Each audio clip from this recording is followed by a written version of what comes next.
এখানে এই গরুটি সিংহের বাচ্চা জন্ম দেয়। আর এটা কি দেখতেছি, আমার গরু তো সিংহের বাচ্চা জন্ম দিয়েছে। তার মানে আমার বুদ্ধি কাজে হয়ে গেছে। এখন বাজারে যাব আর এটাকে 1 লক্ষ টাকা বিক্রি করব। আরে ভাইজান ওইদিকে দেখো কি লেখা আছে, 500 টাকা দাও আর যেটা খুশি সেটা নিয়ে যাও। আরে বাবা এটা কি সত্যি নাকি?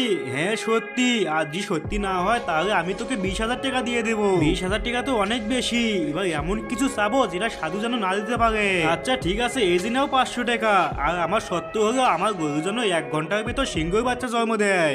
আচ্ছা ঠিক আছে, তোদের দুজনের ইচ্ছাই পূর্ণ হয়ে যাবে। আর এখন তোরা তাড়াতাড়ি বাড়িতে চলে যা। আরে শোন, সিংহের বাচ্চা তো কখনোই জন্ম হবে না। আর এবার তো আমরা 20,000 টাকা নিয়েই নিব ওর থেকে। এই যে গরু শোন, তুই যদি আমাকে 1 ঘন্টার ভিতর সিংহের বাচ্চা জন্ম না দিস তাহলে তোকে আমি আজকে জবাই করে ফেলবো।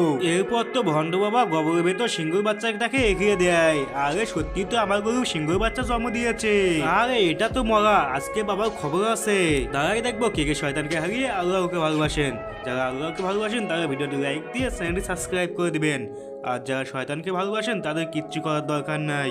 আরে বাবা এটা কে দিয়েছেন? আমাদের টাকা আমাদেরকে ঘুরিয়ে দিন। হারামখোর, এটা তোদের ভুলের জন্য এটা হয়েছে। চল এবার আমার সিংহের বাচ্চা তোদেরকে দেখাবো। হ্যাঁ চলুন। এই যে দেখ, এটা আমার সিংহের বাচ্চা। আরে এটা তো গাধার মতো দেখতে।